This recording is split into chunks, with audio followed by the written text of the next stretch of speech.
Wealth creation کا مطلب کہ جب آپ ملک کی دولت بڑھتی رہتی ہے تو اس سے دو کام ہوتے ہیں.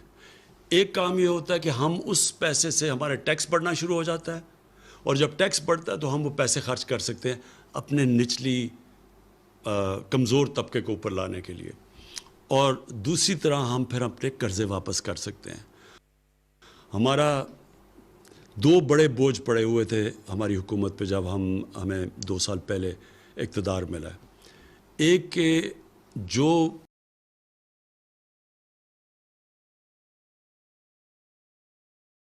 پچھلی حکومتوں نے قرضے لیے ہوئے تھے, جتنا ہم نے پہلا سال ٹیکس اکٹھا کیا 4,000 ارب روپیہ, اس میں سے 2,000 ارب روپیہ ان قرضے جو لیے ہوئے تھے ان کے اوپر قسطیں واپس کرنے پہ. تو ملک کے پاس پیسہ آدھا رہ گیا ملک چلانے کے لیے, اور پھر مزید اور قرضے لینے پڑے ملک چلانے کے لیے. پیسہ آدھا رہ گیا ملک چلانے کے لیے, اور پھر مزید اور قرضے لینے پڑے ملک چلانے کے لیے. اور جو دوسرا بوجھ ہے وہ میں بعد میں بتاؤں گا, وہ پاور سیکٹر کا ہے. بجلی مہنگی بنا رہے ہیں, جو کانٹریکٹ سائن کیے ہوئے ہیں اس میں بجلی مہنگی بن رہی ہے, اور ہم اس ریٹ پہ پبلک کو بجلی بیچ نہیں سکتے کیونکہ آگے بہت مہنگی بجلی ہے. اور پھر ہماری انڈسٹری مقابلہ نہیں کر سکتی بر صغیر کی انڈسٹریز سے, مثلا ہندوستان اور بنگلہ دیش, کیونکہ وہاں بجلی سستی تھی. تو یہ دو ہمیں سب سے بڑے مشکلات پڑی ہوئی تھی. تو اس کے لیے جو ہماری معیشت تھی وہ اٹھ نہیں رہی تھی, کیونکہ ہم بیلنس کر رہے تھے, اپنے خرچے کم کر رہے تھے, آمدنی بڑھانے کی کوشش کر رہے تھے. تو اللہ کا شکر ہے کہ آج ہماری آمدنی بڑھنی شروع ہو گئی ہے. اس کرونا وائرس کے باوجود ہماری جولائی کے اندر جو ٹیکس کلیکشن ہے وہ جو ہم نے ٹارگٹ سیٹ کیا تھا اس سے زیادہ ہوئی ہے, اور آگے اور بہتر حالات نظر آ رہے ہیں. اور جیسے جیسے ہماری کنسٹرکشن انڈسٹری چلے گی تو انشاءاللہ ہماری ٹیکس کلیکشن بھی بڑھتی رہے گی, اور روزگار بھی لوگوں کو ملتا رہے گا.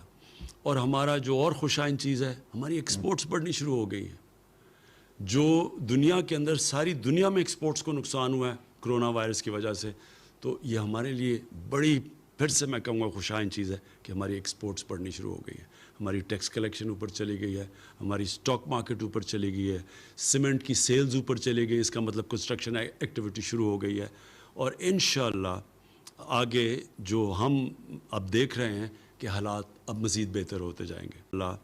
آگے جو ہم اب دیکھ رہے ہیں کہ حالات اب مزید بہتر ہوتے جائیں گے. تو جو میں پھر سے آپ کو جو کہا تھا کہ دوسرا ہمارے لیے بہت بڑا مسئلہ وہ ہے کہ مہنگی بجلی جنریٹ کر رہے ہیں ہم. کانٹریکٹس جو سائن کیے ہوئے تھے ماضی میں حکومتوں نے, وہ بجلی جس قیمت پہ بنا رہے تھے اس میں اور جو ہم بیچ رہے تھے اس میں بہت بڑا فرق تھا, جس کی وجہ سے ہمارے گردشی قرضے بڑھتے جا رہے تھے. کوئی بھی دکان نہیں چل سکتی اگر وہ مال خریدے 10 روپے کا اور بیچے لوگوں کو 5 روپے کا. کوئی دکان نہیں چل سکتی. بجلی مہنگی خرید رہے ہیں اور جو بیچ رہے ہیں وہ ہم کم, کیونکہ آگے بجلی بہت مہنگی تھی. تو لہٰذا مذاکرات چل رہے تھے گورنمنٹ کے اور انڈیپینڈنٹ پاور پروڈیوسرز کے. تو میں جو چوتھی مبارک اپنی قوم کو دینا چاہتا ہوں کہ یہ طویل مذاکرات کے بعد ہماری کل اگریمنٹ ہو گئی ہے, ان سے معاہدہ ہو گیا. اس کی ڈیٹیلز تو ہماری ٹیمز آپ کو بتاتی رہیں گی, لیکن اس کا اب آپ کے عوام کے اوپر کیا فرق پڑے گا, اس سے جو بجلی کی جنریشن کی قیمت ہے وہ کم ہونی شروع ہو جائے گی. اور جب وہ بجلی کی جنریشن کی قیمت کم ہوگی, یہ فائدہ ہماری انڈسٹری کو بھی ہوگا اور انشاءاللہ آنے والے دنوں میں عوام کو بھی ہوگا. دوسرا, اس کے دو پہلو ہیں. ایک تو ہم بجلی مہنگی بنا رہے ہیں اور بیچ کم رہے ہیں, تو وہ انشاءاللہ اس جنریشن کی قیمت کم ہوگی. دوسرا, آنے والے دنوں میں جو ہم بڑی دیر سے تیاری کر رہے ہیں اپنی ڈسٹریبیوشن نیٹ ورک کو ٹھیک کرنا. جو بجلی ہم جو ڈسٹریبیوشن جو لائنوں میں جاتی ہے اس میں سے بہت لائن لاسز ہیں, چوری ہے اور لائن لاسز ہیں. اس کو کم کرنے کے لیے آنے والے دنوں میں آپ کے سامنے آپ پورے وہ ریفارم پیکج لے کے آئیں گے کہ کیسے ہم یہ ڈسٹریبیوشن بجلی کا اس میں لائن لاسز کیسے کم کر سکتے ہیں, چوری کیسے کم کر سکتے ہیں. یہ پورا پیکج آپ کے سامنے لے کے آئیں گے. پھر سے اس کا نیٹ نتیجہ انشاءاللہ بجلی کی قیمت کم ہوگی. یہ سب سے بڑا بوجھ ہمارے اوپر قرضوں کے ملک کے قرضوں کے اوپر کا ایک بوجھ، اور دوسرا بوجھ یہ پڑا ہوا ہے، یہ جو مہنگی بجلی بنا رہے ہیں اور پھر ہم جو ڈسٹریبیوٹ کرتے ہیں اس میں نقصان بہت ہو رہا ہے۔ اس سے جو پاکستان، جو میں پاکستان دیکھ رہا ہوں کہ ایک انڈسٹریل پاکستان، جو انڈسٹریل پاکستانی روزگار دے سکے گا لوگوں کو، انشاءاللہ اس ڈائریکشن کے اوپر ہم نکل جائیں گے۔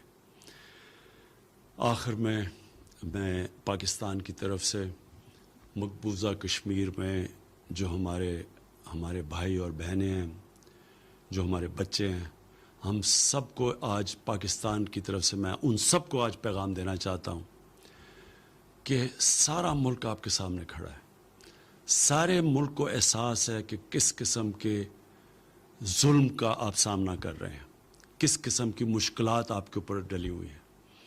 ہم پوری جدوجہد کرتے رہیں گے، پولیٹیکل، مورل، ڈپلومیٹک، پوری آپ کے ساتھ، آپ کے لیے جدوجہد بھی کریں گے، آپ کے ساتھ بھی کھڑے ہیں، اور اللہ سے بھی دعا کریں گے کہ اللہ آپ کو آزاد کرے، اللہ آپ کو وہ حق دے جو آپ کو 70 سال پہلے یونائٹڈ نیشنز کی سیکیورٹی کونسل نے آپ سے وعدہ کیا گیا تھا، UN کی ریزولوشنز میں جو آپ کو حق ملنا چاہیے تھا۔